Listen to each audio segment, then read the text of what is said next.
Okay. Can I just tell you about something that's been bugging me and living rent free in my head now for the last few weeks?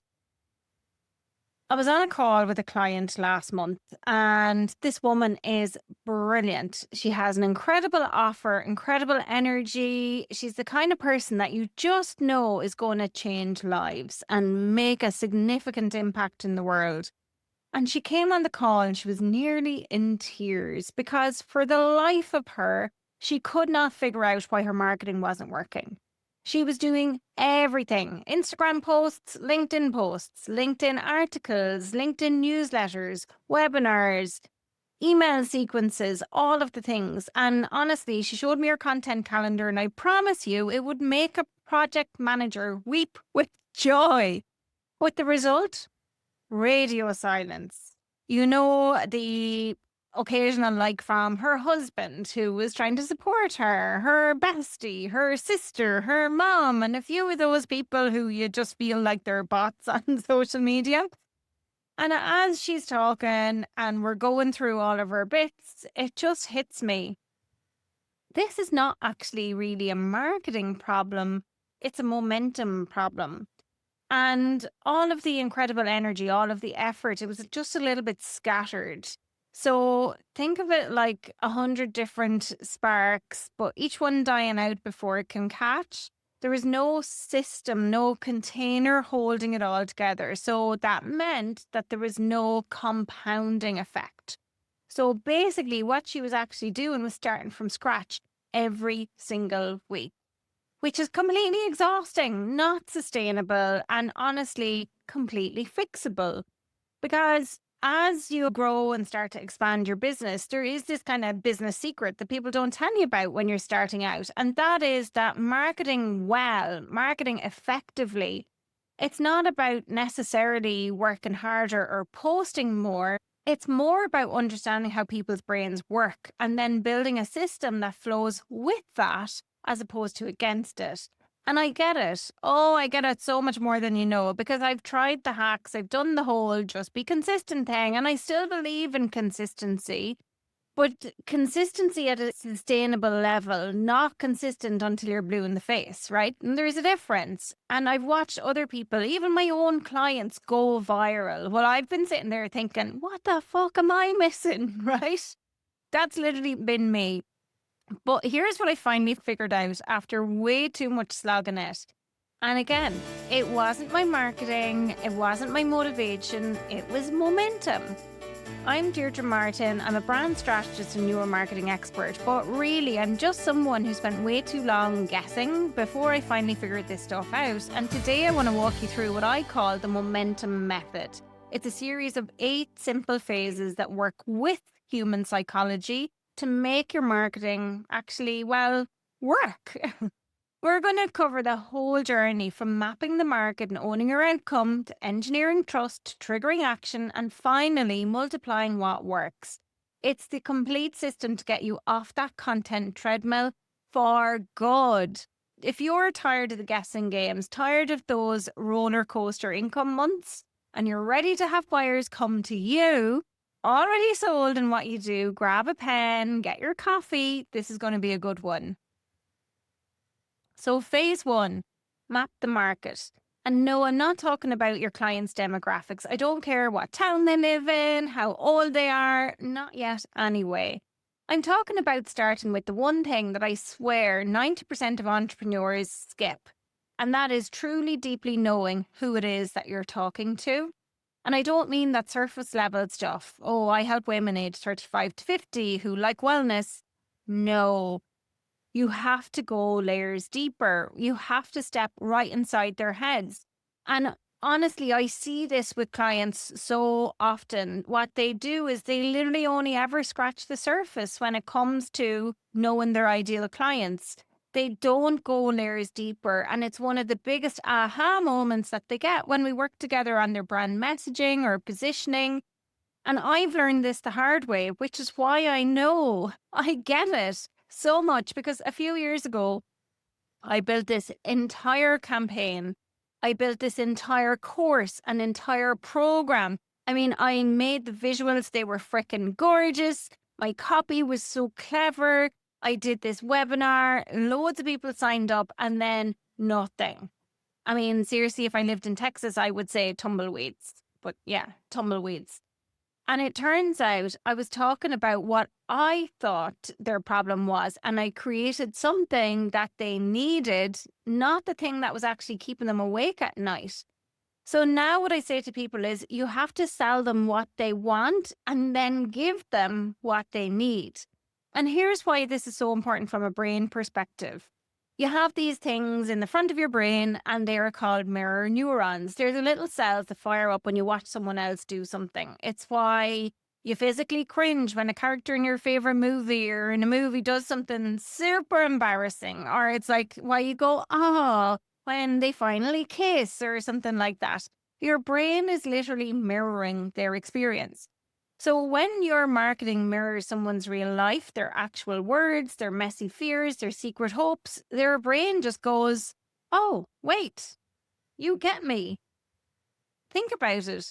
Coca-Cola doesn't sell a fizzy, brown, sugary water drink. They sell happiness. They sell belonging. And that's empathy on a neural level. So go find where your audience is already talking. And that might be in Facebook groups and Amazon reviews. It could be in Reddit threads. Who knows? It doesn't matter. But just listen to how they describe their problems in their own words.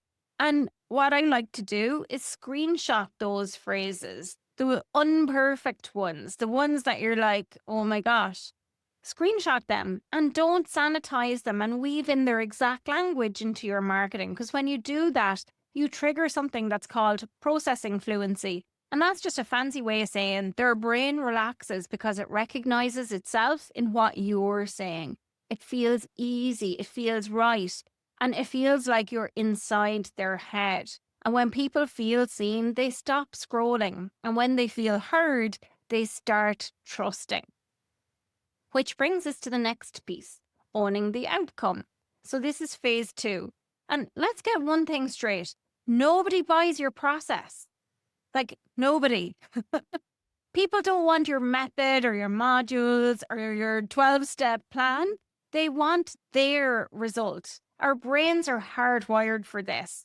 There's this powerful little thing that you may never have heard of that's called loss aversion, which basically means the pain of losing something feels about twice as strong as the joy of gaining something. It's why you see, don't miss out on so many different marketing things because it works so much better than you could win or you could get. And it's why talking about the problem you solve is so darn important. And I see this all the time. People don't want to talk about problems, but if you don't talk about the problem and the potential loss as a result of not solving the problem, you're missing out on leveraging loss aversion. And I see this in terms of people building new offers, and they're brilliant offers, and they go and they sell it, and the thing just goes straight down the toilet. Crap, rubbish, it doesn't sell. And sure, yeah, I've had those offers too, and I've gotten feedback. Why did it not sell? It wasn't because the offer was crap, or maybe that first one, but actually it was more to do with timing or budget. Most of the time, the people whose offers I look at, it's because they're selling the process and not the transformation. Like, listen to the difference in this. I do 90-minute strategy sessions. Cool. And, like, what happens after the 90 minutes? Or I design beautiful websites. Okay. And what changes for my business once it's live? Nobody wakes up in the morning thinking, gosh, I need a 90-minute Zoom call today. Right? Well, maybe you do. But no, most people don't wake up thinking I need a 90-minute Zoom call today. They wake up thinking I need to stop feeling like my business is literally slipping through my fingers. And famous brands, they do this really well. They sell an identity. Like Tesla, for example, they sell cars to people to make them feel like they're smart and they're future focused and that they're part of a solution. That's the identity that Tesla owners step into. Weight Watchers, yeah, they sell meal plans, sure, but actually, what is the outcome of the meal plan? It's probably self-respect, right? So I want you to make your outcomes so clear that it's impossible to miss. And one way to do this is with a really simple I help statement. So fill in the blank, right? I help, who is the specific person that you help, go from what is the painful before state that they're in to what is the desired after state that they want to get to. So I help X go from Y to Z. And if you can't fit that into a single clear sentence, your offer isn't ready yet. And hey, if you really want to supercharge it, you can do that by removing the risk. Here's what I mean by this. Our brains hate uncertainty. So when something feels risky, our little almond-sized amygdala starts screaming, abort mission, danger, red alert, red alert.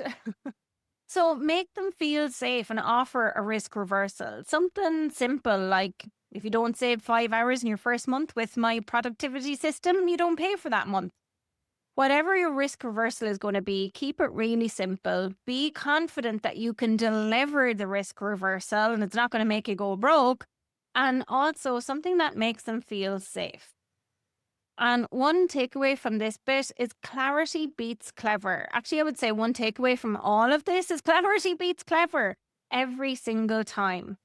And then once you're crystal clear on the outcome, we have to make sure that your message matches, which brings us to phase 3. So how do we make sure your message matches? You say what they're dying to hear. And here's an example of this. I don't know if you've ever, maybe you haven't, but have you ever clicked on an ad or some sort of a lead page or something like that? And it literally says one thing and then it takes you to another page and the other page says something completely different. It's kind of jarring, right? It's an instant no, because what's happening is that message, that's called message mismatch. And it will kill your conversions faster than a bad Wi-Fi connection. And the reason is because your brain has its own personal spam filter. And that's called the reticular activating system. And its only job is to let in what feels important and relevant and ignore everything else. So if someone clicks on an ad that says, for busy moms who are burning out, and they land on a page that says, well-being solutions for corporate leaders, their brain just goes, wait, what? This isn't for me. And they're gone. The fix is so simple. And really, the fix is just continuing the conversation. So whatever you started out with, it's just continuing that same thread of conversation all the way through. And what I love to help people do is to create what's called a narrative arc. And essentially what that means is there's an underlying narrative or thread through every piece of content and material that you create, so it always lands in the same way. And a great little framework you can use to leverage this is PAS, P-A-S, problem, agitate, solution. So here's an example of the problem. You're drowning in client work and can't see a way out. So when you're sharing the problem, what you want to be doing is mirroring their reality. Agitate is next. So you're tired, you're constantly behind, and you know something's got to give before you burn out completely. So what you're doing with the agitate is you're showing that you understand and you're showing that there is something else at risk. Part 3 is solution. So here's the 3-step system to reclaim 10 hours a week without losing a single client. And in the solution, you're offering the clear outcome. Now, that 3-step system, people always ask me this, so I'm just going to throw it out there. This is a framework that you can use for your social media content regularly. That 3-step system doesn't always have to be book a call with me. We're going to help you through this and then you're going to solve the problem. It does not need to be like that. You can just give them 3 tips or 5 tips or 7 tips. I like uneven numbers. So choose your poison. What's the number going to be? And share how they can do the thing. So it doesn't always have to be work with me. And you can use the problem agitate solution framework in a way that nurtures your current clients, in a way that attracts new clients, but also in a way that converts clients. And I want you to think of mastering message in another way as well. Sometimes people will talk about message in a way where it's just sell the product, but it doesn't always need to be that way. And I want you to think about Nike, right? Nike are the masters of this because their tagline isn't, we sell the best shoes on the planet. It's just do it.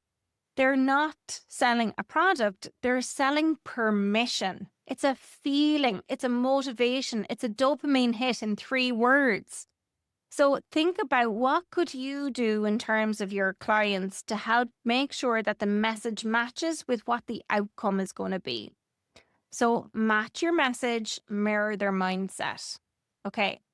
Now let's talk about trust, because no message in the world works without proof. And here's a fun fact about trust. Nobody believes what you say about yourself.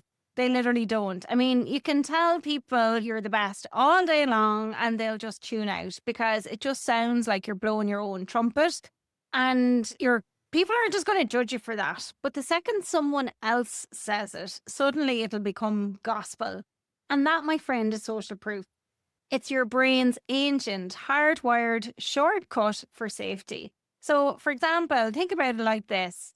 I've just been back from Vancouver. I went to this amazing restaurant, but before I went into the restaurant had a line out the door.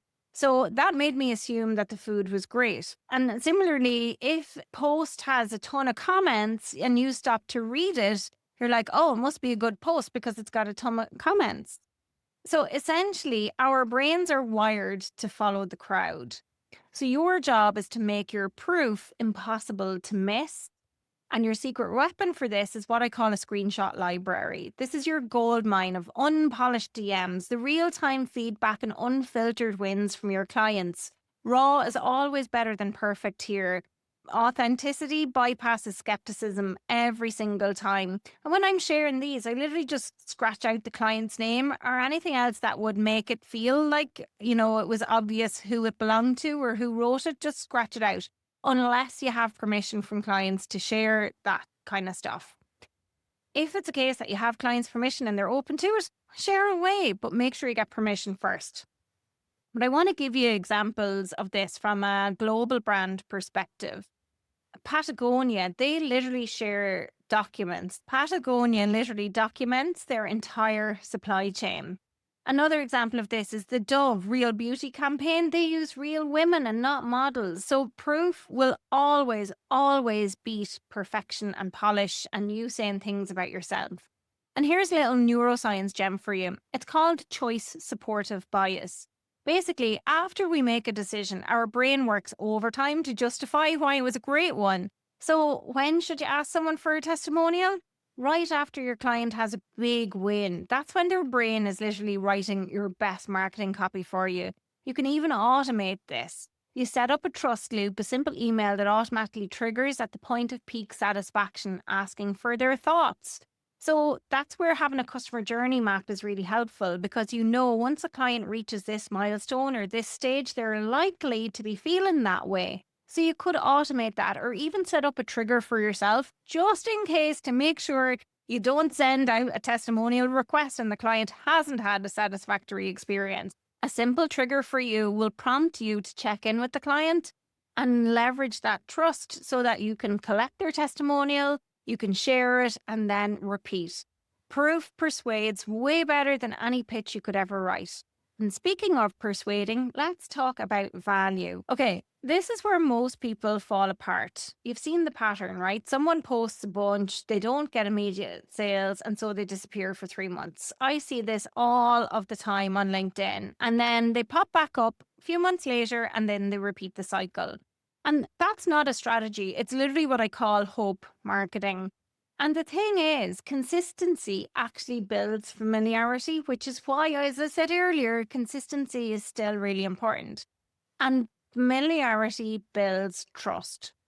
It's a real psychological principle called the mere exposure effect, where your brain naturally starts to like things that it sees often. If you think about HubSpot, I don't know about you, but I'd say I have subscribed to their email list 50 plus times at this stage, because they're always giving away free guides and templates and blog posts and stuff and they did that for years before they even tried to sell a thing. And even when I download their stuff, they're still not trying to sell me stuff, which I really like. And that built an incredible amount of goodwill and reciprocity. And it's been a fantastic strategy for them because it has made them billions. You don't need to post every single day. You just need a posting rhythm. So what can work really well is to create one big juicy pillar piece of content, some sort of podcast or a deep dive guide, a webinar, a detailed case study, an article, a white paper, you name it. But then slice and dice it into smaller post versions, carousels, short videos, emails, quotes. And essentially, that one core idea can be delivered through many different touch points. And please, for the love of all that is good, stop chasing followers and instead chase trust, because trust compounds and attention fades. Stay visible, stay valuable, and stay top of mind. Now, let's make sure that when they're ready to buy, they actually can, and that they'll be ready to buy from you. So this is phase 6. This is where we're going to trigger the action, because a confused mind always says no. So I want you to think about most of the websites that you visit. They're not always very clear, right? A little bit of a kind of messy muddle when you're looking at what they do or who they're for. And sometimes there's pop-ups or confusing menus or 5 different buttons and you don't know where to go first. That's called cognitive load. And when it gets too high, people don't try things out. They actually just leave. And that's called a bounce rate. So people don't stay on the site too long. They just literally leave. And if you don't know what this is for you, you can set up Google Analytics on your website and it'll be able to tell you what your bounce rate is on the different website or landing pages that you have. And Amazon's one-click buy now button is so famous for a reason. It's brutally clear, like brutally clear. There's only one focus. There's no other buttons anywhere else. There's zero friction. So I want you to run what I call a 5-second test on your own website. If a stranger can't tell who you help, what problem you solve, and what they're supposed to do next in the next 5 seconds, you need to rewrite it. And fix your calls to action. Your calls to action should not be submit or learn more. Those are kind of snooze fest type stuff, right? If you're going to have a freebie, get my free guide is clear, but show me how to fix this now. That adds urgency and speaks to people's problems. Even your forms, keep the fields short, 2 fields max, name and email, that's it. Every extra field you add is another reason for them to bail because they feel like you're asking them for too much. And, you know, like even when Netflix asks, are you still watching? That's not them being sassy, by the way. That's literally brilliant behavioral design. It's a low friction way to keep you engaged by removing decision fatigue and to make sure that you're still actually engaged with the show that they're showing you so that it doesn't continue to play and that you are missing out on your favorite episode. They want you to come back and keep watching, but actually make sure that you're watching what you started to watch. And if you apply that same rule to your marketing, make saying yes the easiest choice that people are going to make all day.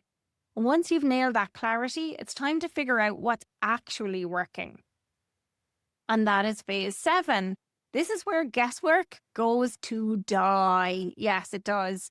You can't fix what you don't measure. So for years, I avoided numbers. I told myself I spend too much time working in the bank. I'm not a numbers person. I'm a words person. Give me the words all day long. I told myself I'm going to focus on creativity, which was really just code for I don't want to look at numbers. I don't want to look at my bank balance. I'll look at my bank balance, sure, but I don't want to look at my accounts. I don't want to look at my pipeline, my cash flow, blah, blah, blah, blah. And the same with all the other things that I had to measure. And not because I was afraid to face the reality of what's working and what's not, but just that I was like, oh, I don't want to look at the numbers. But some people I speak to, they really do avoid just looking at the numbers. And it's the reality of it. It's facing that reality of what is working and what's not. And the reason this is helpful to do is because your brain craves certainty. So when you measure your marketing, your brain gets a little bit of dopamine. It gets that hit of calm and control. And I recommend using a simple funnel metrics dashboard. Don't overcomplicate it. Just track 3 parts. Top of funnel, and this is where you get audience growth. So think unique website visitors or social media reach. Middle of funnel, this is where you'll get lead generation. So think email signups or freebie downloads. And then bottom of funnel, this is your sales. Think sales page conversions and actual purchases. So just spend 30 minutes once a week reviewing these numbers. Same time, same day, because your brain loves routine. And when you know exactly where the leaks are in your system, you're going to stop flailing around And you can actually start fixing things with precision because data gives you clarity, and clarity builds unstoppable confidence. And what you can do with that clarity and confidence is leverage that to inform and multiply what is coming next, which is the final phase where we're going to talk about real growth. Phase 8 is multiplying what works so that you scale with precision and not with panic. And here is the single biggest mistake that I see entrepreneurs make. The second something starts working, they freaking get bored and abandon it and go off to chase some shiny new other object or marketing hack that's out today. And why does that happen? Probably impatience. It's that desire to be further along than they already are, not even acknowledging the progress that they've made. And it's the misguided belief that you always need to be creating something new as well. You don't. You really don't. And think about it. Netflix doesn't drop a new hit show and then move on. They make 5 more seasons. Red Bull doesn't invent their marketing every year. They just have events and they make them bigger and bolder and a little bit more nuts, right?